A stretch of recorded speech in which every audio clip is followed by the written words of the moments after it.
Isa ka ba sa naghahanap ng pagkakitaan at extra income? Tara guys, samahan niyo ako panoorin ito, ang aking mentor na si Jeremy Itao and the business owner of Ascendra International, Mr. Joseph Lim. Let's go guys! Huwag na tayong magdadalawang isip.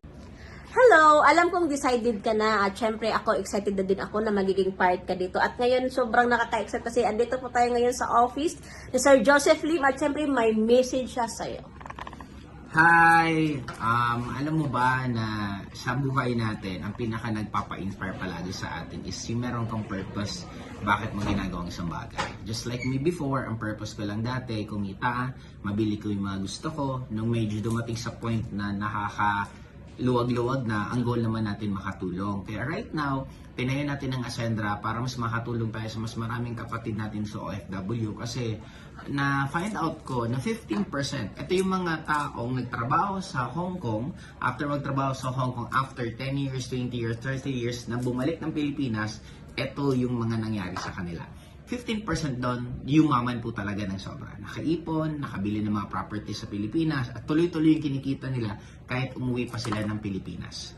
60% naman doon is, ito yung mga tao na halos saktong-sakto lang. Ibig sabihin, mawalan to ng trabaho, sigurado talagang mahihirapan to ng sobra kasi nauubos lang din yung pera nila katutulong, kapapadala sa mga kamag-anak, may mga pinag-aaral na kapatid. Ito yung kumikita pero nauubos lang din. In short, tabla halos.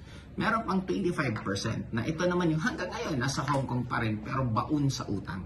Ito yung kumikita ang malaki pero mas ubod na laki yung mga gastusin nila na sobrang laki ng nagiging utang nila. Kaya hindi ko alam kung saan ka dun sa tatlong yon.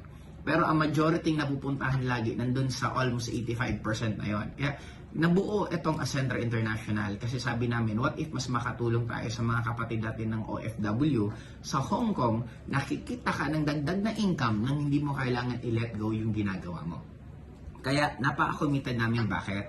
This month mismo, lahat ng mga legalities sa Hong Kong napapasa na po natin. And by next month, pupunta po kami sa Hong Kong kasi pipiliin na po namin yung office, titingnan na po namin yung office para ma-finalize, makapag-construction na at makapagsimula tayo dyan kasi ang office po natin 300 square meter lang naman. Ganun po siya kalaki. Bakit Hong Kong? Simple lang. Mas marami kaming gustong matulungan sa bansang yan kasi napakarami dyan ng mga Pilipino. Kaya sa akin, kung ikaw yung isa sa interested, lalo na dun sa sinabi ko na ayaw mo mangyari sa yung nangyari sa 60% na halos tabla-tabla, lalo na ayaw mo dun sa 25% kasi talagang baon na baon sa utang, at least malay mo dun ka sa 15% mapunta once na sumama ka dito sa Ascendra International. Kaya ngayon pa lang po, advance congratulations. Sabi ko nga, i-grab nyo na po tong opportunity kasi hindi naman mamimili ka ng wala o meron eh. I-grab mo to, isasabay mo lang to sa ginagawa mo ngayon. Kaya in short, halos walang mawawala sa'yo kasi idadagdag mo lang yung Ascendra International sa ginagawa mo sa ngayon. Thank you, Sir Joseph! Ayan.